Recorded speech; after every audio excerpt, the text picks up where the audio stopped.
Thank you, Myra, for your introduction. And just by way of introduction to those of you who might not know very much about Aubrey Capital Management, as Myra said, we're an Edinburgh-based investment boutique focused on long-only high-conviction equity funds.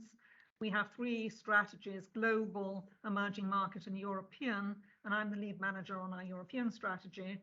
We have a diversified international investor base with $1 billion under management across a range of funds and mandates, and we are benchmark agnostic quality growth stock investors. As a growth stock investor, Aubrey is looking for stocks with long-term structural growth possibilities, and we've been invested in solar energy over two periods. The first prior to the global financial crisis, when we were invested in German solar module manufacturers, and more recently since the end of 2020. Our stock selection is bottom up from individual companies that we believe will meet our growth criteria of at least 15% per annum. That's in terms of EPS growth, and solar should do a lot better than that. That's why we re-entered the sector in 2020, but this time, rather than focusing on equipment suppliers, we decided to invest in major asset holders, essentially designers, builders, and operators of solar plant. We currently have two stocks in the portfolio: Renewables and Grupo Ecoener, both are Spanish quoted stocks, but with a wide geographic span of producing assets. We have less exposure to wind, though we have some to hydro. We wanted to look more widely at the whole renewable sector because there's a lot of hype about it, and we wanted some backup for the company's growth projections. This chart here is from the BP Statistical Review of World Energy. It relates to Europe because that is the core of our focus, and it shows the split by country. If you're interested in the rest of the world, you can find this on BP's website. The slide shows the split of energy sources by country and for total Europe and the EU on the right-hand side. Allow your eyes to be drawn to the orange and pink part of the bar chart, which are renewables and hydro, and you see the variations between the countries, with several countries having a large exposure to hydro, notably Norway, Austria, Switzerland, and Sweden. But basically, the overall domination of oil and gas still stands. It's in the red and pale blue at the bottom of the bars. According to the BP data for the EU, renewables make up 13% of the primary energy mix, and hydroelectric makes up a further 5%, so 18% in total. This hasn't changed very much over the last 3 years. The EU appears to be overstating the deployment of renewables. They said it was 22% of the mix in 2020. This compares to 19.2% on BP statistics for 2020 and 18.5% in 2021. I couldn't find the 2021 figures on the EU website. But overall, this has risen from 15.4% of the mix in 2019, according to BP. But anyhow, we have a discrepancy here, whether and a question mark over what the real numbers actually are. So what are the EU's targets? Well, their 2030 targets set up in July 2021 were for take-up of renewables to reach 32% by 2030. And then in May this year, the Repower EU plan to phase out dependency on Russian gas revised this further to 45%. And as the graph on slide 1, which I just showed you previously, shows, countries with large hydroelectric capacity are either above or close to this target already. However, the majority, including Germany, France, Italy, and Spain, are a long way from achieving this. The original proposal was ambitious, and we haven't seen any evidence of policies to suggest that the latest target is any more achievable. The actual detail of how deployment will be accelerated is vague, and other than stating ambitions to simplify and shorten permitting and help further develop the value chain, there's not very much detail. And moreover, as the Bank of America's analyst wrote, and I quote, "We find the European Commission's Repower EU plan for reducing dependence on Russia skirting any attempt of quantifying the investment required and the inflationary impact on Europe's consumers. Now, according to NL, the Spanish quoted utility, and I quote, "The main barrier or bottleneck isn't the technology, which is already in place, but bureaucracy. The average time required for the approval of a wind farm in Europe is between 5 and 6 years, and for a solar plant is between 2 and 3 years. That clearly has to change. The Repower EU plan states that countries should define renewable go-to areas inside which new projects should be permitted within 1 year, but that has yet to happen."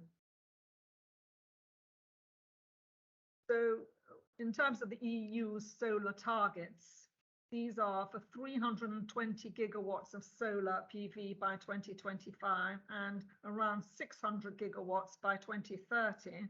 And that compares to 175 gigawatts installed in 2021. So the implied CAGR there is about 15 to 16%. And that represents annual installations of 36 gigawatts between 22 and 25, and then 56 gigawatts between 2026 and 30.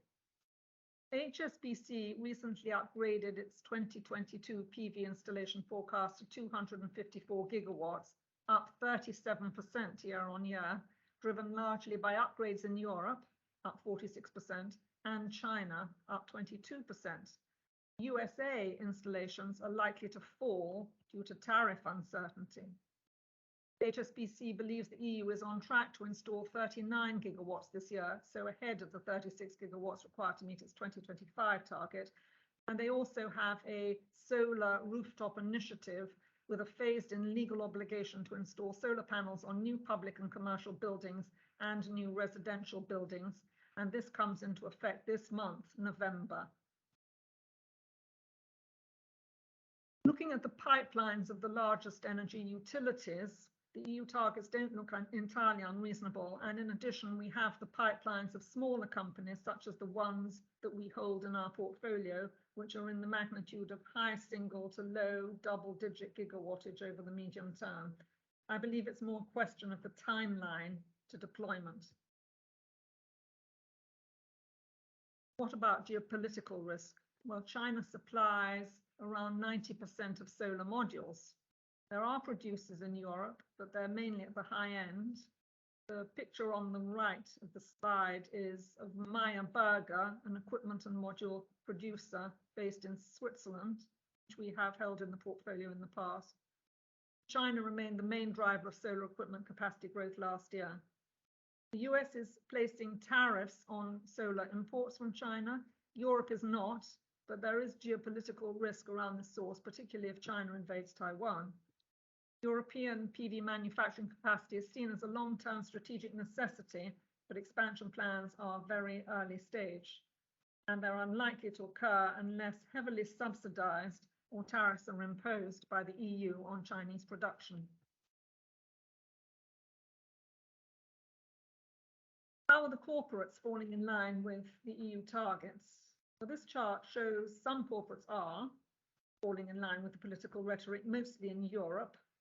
11% of the 3,400 companies, followed by Bank of America, target carbon neutrality by 2030. And I might say I've discovered that there is a subtle difference between carbon neutrality and net zero, because carbon neutrality can be achieved just by buying sufficient numbers of carbon credits and without reducing your emissions at all, whereas net zero implies that you are reducing your emissions and are only buying carbon credits at the margin. But be that as it may, 11% say they're targeting carbon neutrality by 2030, 41% by 2040, 76% by 2050, 79% by 2060 and beyond, and 16 haven't set a timeline at all. And unsurprisingly, most of these are in the US and APAC, which is where most of the carbon is actually generated. You'll probably be familiar with charts like these showing annual CO2 emissions. So how they plot this back to 1750, I'm not entirely sure. What is perhaps surprising is that the sharp uplift has been going on since 1950, and it's only since 1990 that we are seeing the repercussions in the form of global warming. That's according to NASA. Produced this graphic, which shows how global average temperatures really didn't rise very much over 100 years until about 20 years ago, but that something serious has happened since the 1990s. On the assumption that carbon emissions are the culprit, rapid growth in Asia, China in particular, which became the world's growth engine over that period, one starts to get a measure of the problem. So people bandy the term net zero 2050 about without really appreciating what it means. Globally, the world is burning 50% more fossil fuel now than it did in 2000. Looking at the chart on the left, if you add up the black, yellow, and red bands for coal, oil, and gas, they're equivalent to 11 gigatons of oil. There are roughly 11,000 days left until 2050, which means we have to remove 1 megaton per day, or the equivalent of 1 nuclear power plant of production per day. We have to build the equivalent of the largest offshore wind farm per day for the next 30 years, and the cost would be, has been estimated to be $10 billion a day, or 4% of global GDP. And the world is currently spending 2 orders of magnitude less than that. Is fusion the answer? This is something we've looked at, not that it's investable for funds such as ours at the moment, but the benefits of fusion are clear. It's low carbon, it's safe, reliable, sustainable, and energy efficient, but it's hard. The technical challenges are formidable. You have to heat the reactor up to 100 million degrees, which is 10 times hotter than the sun. The device in which the fusion is created, the tokamak, uses magnetic fields to keep the fuel away from the sides of the device, which would otherwise melt.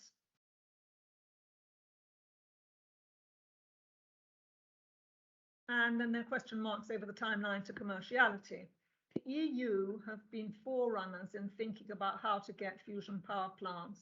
The roadmap was set up 10 years ago, but theirs is an evidence-driven approach which is slow, and probably no power plants will be produced before 2050.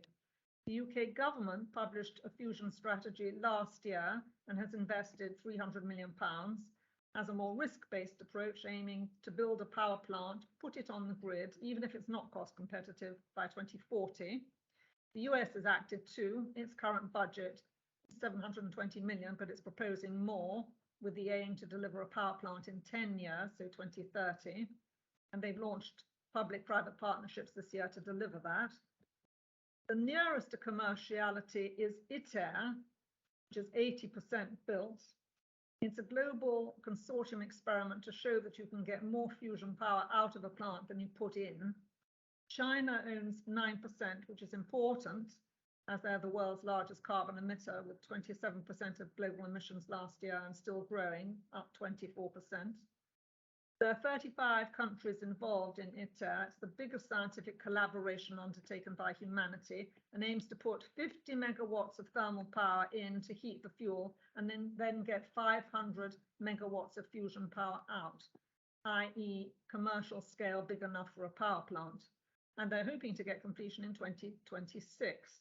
But you can imagine when 35 countries are involved, not a piece of cake managing the process.